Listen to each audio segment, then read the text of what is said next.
में आई movie red 2 को, जो कि इस बार और भी बड़े धमाके के साथ आई है। इसलिए वीडियो को अभी लाइक कर दीजिए। हम चलिए कहानी शुरू करते हैं। तो मूवी की शुरुआत में हमें अमेय पटनायक की टीम को दिखाया जाता है, जो राजस्थान के बड़े राजा के महल में रेड मारने जाते हैं, क्योंकि राजा ने भी टैक्स चोरी की थी। लेकिन वो राजा तो पीछे के रास्ते से अपना सारा पैसा और सोना गाड़ियों में रखकर निकाल देता है। यहाँ तक कि वह उन ऑफिसर्स को डराने के लिए उन पर फायरिंग तक करवा देता है। राजा को लग रहा था कि अब उसका माल कभी पकड़ा नहीं जाएगा, पर पटनायक तो पहले से ही इसी चीज के लिए तैयार था। वह राजा के सारे ट्रक को पीछे के रास्ते से घेर लेता है और सारा पैसा सीज कर लेता है। अब जब ये बात राजा को पता चलती है तो वह अपने आदमी को पटनायक से डील करने के लिए भेजता है, ताकि उसका पैसा उससे वापस मिल सके। तब वह आदमी पटनायक से पूछता है कि आपको जितना पैसा चाहिए हम देने को तैयार है, बस सारा पैसा हमें वापस कर दो। इस पर पटनायक उनसे 2 करोड़ की घूस मांगता है कि पैसा लाओ और अपना पैसा ले जाओ, और यह डील हो जाती है। फिर हम ताऊ जी को देखते हैं, जो रेड 1 में पटनायक का शिकार बन गए थे। वह अभी भी जेल की हवा खा रहे थे, क्योंकि उन्होंने इनकम टैक्स ऑफिसर को मारने की कोशिश की थी। इसके बाद हमें बताते हैं कि उस राजा से घूस लेने के इल्जाम में पटनायक का ट्रांसफर भोज में हो गया था, और वह अपनी बीवी और बच्ची के साथ वही चला जाता है। हालांकि पटनायक के ऊपर किसी को भी भरोसा नहीं था कि वह घूस भी मांग सकता है। खैर, अब भोज में एंटर करते ही पटनायक को दादा भाई के बड़े बड़े बैनर दिखते हैं, जिसमें सिर्फ उन्हीं का बखान था कि कैसे उन्होंने लोगों की मदद की है। इसके बाद हमें दादा भाई को दिखाते हैं, जो कैबिनेट मिनिस्टर है, और वह अपनी मां को भगवान से भी ऊपर रखते हैं। साथ ही वह लोगों की मदद के लिए हमेशा आगे रहते हैं, इसलिए पूरा भोज उनकी बात मानता है। इधर पटनायक आते ही अपने सारे साथियों से मिलता है। तब एक ऑफिसर मजाक में पटनायक को ताना मारता है कि कैसे उन्होंने घूस मांगी थी। तब पटनायक को गुस्सा तो बहुत आता है, पर वह उसे कुछ कहता नहीं। फिर पटनायक अगले दिन अपनी फैमिली के साथ दादा भाई के फाउंडेशन में घूमने जाता है, जहां वह शक की निगाहों से हर जगह को देख रहा था, और उसे कुछ ऐसी चीजें भी नजर आती है जिन्हें वह नोट कर लेता है। फिर वह वहां के आदमियों से दादा भाई की पूरी कहानी पूछता है कि आखिर वह इतना बड़ा आदमी कैसे बना। तब वह लोग बताते हैं कि दादा भाई लोगों की काफी मदद करते थे, इसलिए सब लोगों ने मिलकर उन्हें चुनाव में खड़ा होने के लिए कहा था। और जब दादा भाई सीएम के पास उनकी पार्टी से चुनाव लड़ने के लिए टिकट मांगने गए, तो सीएम ने दादा भाई की बेइज्जती करके उन्हें वहां से भगा दिया, जिसके बाद पब्लिक के सपोर्ट से दादा भाई निर्दलीय ही चुनाव में खड़े हुए और एमएलए बन गए। साथ ही उन्होंने कई और एमएलए अपने साथ मिला लिए। तब सीएम को अपनी पार्टी बचाने के लिए दादा भाई से ही हाथ मिलाना पड़ा, और उसके बाद दादा भाई का इतना बड़ा साम्राज्य बन गया, और अब वह कैबिनेट मिनिस्टर बन गए हैं। ये सुनकर पटनायक दादा भाई के टैक्स के बारे में फाइल्स निकालता है, जहां कोई भी गड़बड़ नहीं थी, और पटनायक सोचता है कि इतना शरीफ आदमी तो कोई हो ही नहीं सकता कि जरा सी भी गड़बड़ ना करे। इसके बाद वो दादा भाई के हर इलाके पर नजर रखता है, और फिर उसे एक खेत नजर आता है, जहां गन्ने की फसल कटने के बाद भी वहां गन्ने खड़े थे। पता करने पर मालूम पड़ता है कि दादा भाई इस खेत की फसल को हर साल ऐसे ही छोड़ देते हैं, ना जाने नीचे क्या है। तब पटनायक जाकर इस खेत की जांच करता है, और उसे भी लगता है कि जरूर नीचे कुछ होगा। तभी दादा भाई सिर्फ यहाँ की फसल नहीं कटवाता, जिसके बाद सीन शिफ्ट होता है पटनायक और उसकी टीम पर, जहां पटनायक सबको बताता है कि आखिर उसका ट्रांसफर यहाँ क्यों हुआ है। असल में पटनायक को दादा भाई के बारे में पहले ही पता चल गया था, इसलिए जब उसने राजस्थान के राजा के यहाँ रेड मारी तो जानबूझकर घूस मांगी, ताकि उसके सर इसी इल्जाम में उसका ट्रांसफर कहीं और कर दे। और जैसा पटनायक ने सोचा था, उसे भोज में ट्रांसफर कर दिया जाता है, जहां दादा भाई का राज था। अब यहां आते ही पटनायक सबसे पहले दादा भाई की फाउंडेशन पर नजर रखता है। साथ ही वह दादा भाई से जुड़े सारे सबूतों को इकट्ठा करने लगता है, ताकि वह उसे हाथों पकड़ सके। तब पटनायक को मालूम पड़ता है कि दादा भाई ने गरीब लोगों के नाम पर ही कई कंपनी खोली है टैक्स बचाने के लिए। इसी तरह से पटनायक दादा भाई के खिलाफ कई सारे सबूत लेकर अपने सर को दिखाता है, और उनसे 30 वारंट पर साइन करवाता है रेड मारने के लिए। अब सीन प्रेजेंट में आता है, और वह अपनी टीम से कहता है कि आज हमें दादा भाई के घर पर रेड मारने जाना है, जो सुनकर सबके होश उड़ जाते हैं। पर वह लोग पटनायक को मना नहीं कर सकते थे, वरना उनकी नौकरी चली जाती। फिर सारे एप्लेयर्स सीधा दादा भाई के घर पहुंचते हैं, जहां पहले से ही दादा भाई उनका इंतजार कर रहा था, और वह उन्हें खुली छूट दे देता है कि जैसे मन हो वैसे रेड मारो।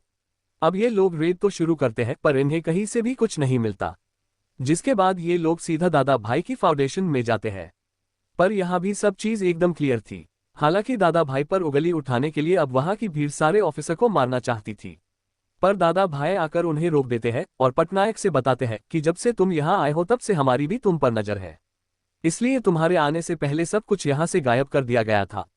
यानी दादा भाई पटनायक से भी आगे है। यहाँ तक कि दादा भाई ने उस गन्ने के खेत से भी अपना सारा पैसा निकालकर कहीं और शिफ्ट कर दिया था, जिससे पटनायक को काफी गुस्सा आता है। और वह लोग वहां से चले जाते हैं। फिर पटनायक को पता चलता है कि एक कैबिनेट मिनिस्टर के यहाँ रेड मारने से उसको सस्पेंड कर दिया गया है और पटनायक चुपचाप वहां से चला जाता है। वहीं हम ताऊजी को देखते हैं जो अब पेरोल पर जेल से बाहर आ गए थे और वह अपने आदमी से कह रहे थे कि यह पटनायक इतनी आसानी से शांत नहीं बैठने वाला, यह जरूर कुछ बड़ा प्लान करके आएगा। वहीं हम पटनायक को देखते हैं जो किसी सोच में बैठा हुआ था और उसे याद आता है कि दादा भाई के यहाँ से आते समय एक आदमी ने उसे पर्ची दी थी जिस पर नेहा राठौर लिखा था। इसलिए पटनायक उसी के बारे में पता करने लगता है। फिर कुछ दिन इधर उधर भटकने के बाद पटनायक को कुछ ऐसा पता चलता है जिससे उसके होश उड़ जाते हैं। असल में नेहा राठौर एक टाइम पर दादा भाई की लवर थी जिसने बाद में अपनी जान दे दी। पर सच्चाई तो कुछ और ही थी। ये जो दादा भाई थे ये गरीब लड़कियों को नौकरी दिलाने के बहाने उनके साथ दुष्कर्म करते थे। यहाँ तक कि दादा भाई उन्हें फंसाकर उनकी जमीनें भी कम दाम में खरीद लेता था और लड़कियां गरीब थी इसलिए कभी कुछ बोल नहीं पाती थी। इसी तरह से जब नेहा ने आवाज उठाने की कोशिश करी तो दादा भाई ने उसे मारकर आत्महत्या का नाम दे दिया। फिर जब पटनायक बाकी लड़कियों से बात करता है कि आप एक बार दादा भाई के खिलाफ गवाही दे दो, तो डर के मारे कोई भी लड़की नहीं मानती और यह सब वही खड़ी पटनायक की बीवी सुन रही थी। इधर हम दादा भाई को देखते हैं जो आज भी एक लड़की के साथ दुष्कर्म करके वहां से चला जाता है और वह लड़की कुछ नहीं कह पाती। इसके बाद पटनायक के दिमाग में एक आइडिया आता है और वह एक ऐसे वकील के पास जाता है जो पूरा बेईमान था और पैसों के लिए कुछ भी कर सकता था। वो उस वकील को पैसे खिलाकर कहता है कि हमें दादा भाई के खिलाफ पीआईएल डालनी है आपके नाम से, जिसमें दादा भाई ने नौकरी के नाम पर लड़कियों से जमीनें हड़पी है। तब पैसों के लालच में वह वकील मान जाता है और जब दादा भाई को पीआईएल की बात पता चलती है तो वह भड़क जाता है कि ऐसे तो मेरा नाम खराब हो जाएगा। इधर हम एक नए ऑफिसर बब्बन को देखते हैं जो पटनायक की जगह भोज में ट्रांसफर होकर आया था और वह आते ही दादा भाई की चाटने लगता है कि मुझे आप पैसे खिलाते रहना, आप पर जरा सी भी आंच नहीं आएगी, जिस पर दादा भाई भी मान जाता है। फिर अगले दिन बब्बन को उसकी ऑफिसर आकर एक टिप देती है जो उसे पटनायक नहीं दी थी कि पास के एक घर में काफी सारा पैसा है और वह आदमी दादा भाई का दुश्मन है, इसलिए हमें वह रेड मारनी चाहिए। बब्बी पैसों के लालच में वह रेड मारता है, वहां से उसे काफी सारा पैसा मिलता है, जिससे बब्बन तो खुश था कि इतनी बड़ी रेड मारी है तो आधा पैसा मेरा होगा। पर पता चलता है कि यह पैसा दादा भाई की था, वहां से निकल के उससे पाया हुआ था। इस पर दादा बब्बन को घर पर बुलाता है और सच जानकर बब्बन ही उनसे माफी मांगता है। साथ ही दादा भाई से कहता है कि फिलहाल सरकार रेड पड़वाती रहेगी, ऐसा कीजिए कि मुझे अपने सारे इलाकों के बारे में बता दीजिए, मैं वहां रेड मारने गया ही। पर दादा भाई उसे कुछ भी नहीं बताता और वह चुपचाप भोज से अपना सारा पैसा ही और ट्रांसफर करने लगता है। हालांकि इस पर तो पटनायक की पहले से ही नजर थी, इसलिए वह कर दादा का पैसा जारी करवा देता है। और फिर यहाँ एक बड़ा खुलासा हुआ कि असल में पटनायक को ये सब दादा भाई का यही बता रहा था, जो था तो बहुत करता आदमी, पर पटनायक ने उससे अकेले में मिलकर उसका जगा दिया था। तब से वह पटनायक की मदद करने में लगा था।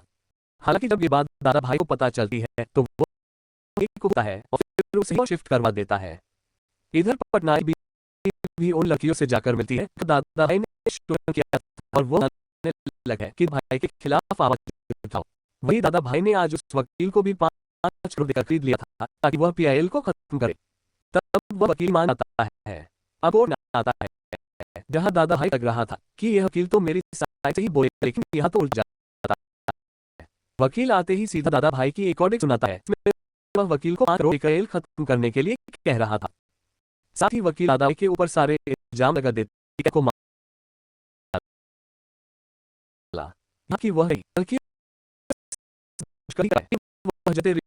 कि वह भोज के लोगों को डरा सके। तब जज भी दादा भाई को भोज से तरीपार कर देते हैं। पटनायक बहुत खुश है कि चलो दादा भाई के साथ कुछ तो हुआ।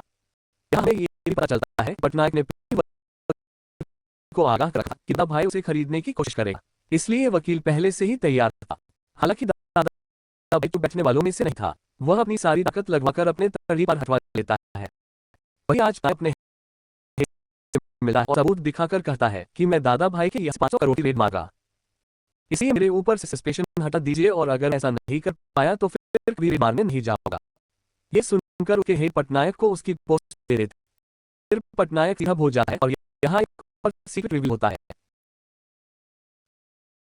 असल में बब्बन का ट्रांसफर पट ने ही यह करवाया था। बब्बन पटनायक आदमी था जो दादा भाई रखने आया था। फिर दादा भाई के सारे रखी है और दादा भाई ने 1 महीना अंदर अपना सारा पैसा नए वाले होटल में रखा है। अगर हम ठीक से उस होटल की जांच करें तो हमें वह मिल जाएंगे। इस पर पटनायक सीधा बात लेकर उसी होटल में रेड मार देता है। वही दादा भाई अपना नाव की टिकट के लिए कहीं और जा रखा था, जिसके बाद पटनायक और उसके साथी पूरा होटल गाल लेते हैं, पर उन्हें तो अभी तक कुछ नहीं मिलता। तब पटनायक अपने दिमाग पर डालता है और एक एक दीवार चेक करने लगता है। तब एक दीवार जो उससे ढूंढने पर उसे काफी सारा पैसा और सोना रखा नजर आता है। वो पटनायक के साथियों बाथरूम में सोने हुए मिलते हैं, जब्त कर लेता है।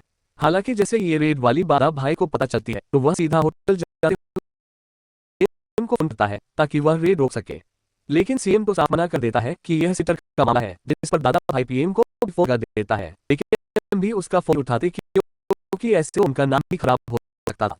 दादा को काफी गुस्सा आता है और वह भोज की जनता को उकसा देता है। पटनायक और लोगों जिसके बाद भोज की जरूरत होने लगती है और पटनायक को समझ आता है कि वह लोगों की जान कैसे बचाए। हालांकि यह पटनायक दादा भाई का पीए था, जिसे उसने यही बदी बना रखा था। फिर पटनायक अपना दिमाग चलाता है, ऊपर से दादा भाई का पैसा उड़ाने लगता है, जिससे जनता उसे लूटने में लग जाती है। यह पटनायक कहता है कि ऐसा भी नहीं था जो अब इन्हें मिल रहा है। हालांकि तभी दादा भाई आता है और वही हैरान था कि यह पटनायक कर क्या रहा है। जिसके बाद पटनायक नदी में से दादा भाई का काफी सारा सोना निकलवा देता है, जो वही एम्प्लॉय ने बताया था, और इस तरह से दादा सारा पैसा अब पटनायक ने जब्त कर लिया था, जो करीब 5 करोड़ से भी ऊपर था। यह देखकर दादा भाई को काफी गुस्सा आता है और वह अपने आदमियों के साथ उस पर हमला करने लगता है। इसी समय वहां दादा भाई की मां जाती है, जिनके साथ वही लड़कियां थी जिन्हें दादा भाई ने फायदा दिया था, और पता चलता है कि पटनायक की बीवी ने उन लड़की को सच बोलने के लिए मान लिया था और सबसे पहले उन्हें जाकर बात दादा भाई की मां को बताई थी, जो जानने के बाद तो दादा भाई की मां पूरी तरह से टूट गई थी। इसलिए वहां आकर दादा भाई के थप्पड़ मारती है और दादा भाई आज पूरी तरह से टूट जाता है कि उसकी मां को सच पता चला। जिसके बाद दादा भाई चुपचाप पुलिस के साथ चल जाता है और वही पटनायक जाकर उस बूढ़े आदमी मिलता है जिससे नेहा नाम की चिट्ठी दी थी। असल में नेहा का दादा था जो सच सामने लाना चाहता था। फिर हम दादा भाई को देखते हैं जो अब जेल में था और पटनायक से गुस्सा था। तब उसके पास आप जी आते हैं जिनका पेरोल खत्म हो गया था, यानी अब ये दो मिलकर पटनायक से बदला लेना चाहते हैं। यहीं पर यह मूवी खत्म होती है। तो यही थी टू मूवी की पूरी स्टोरी। उम्मीद करता हूँ आपको कहानी पसंद आई होगी। पसंद आई हो तो वीडियो को लाइक करके चैनल को सब्सक्राइब भी कर दीजिए और अजय देवगन की टू मूवी के लिए एक प्यारा कमेंट भी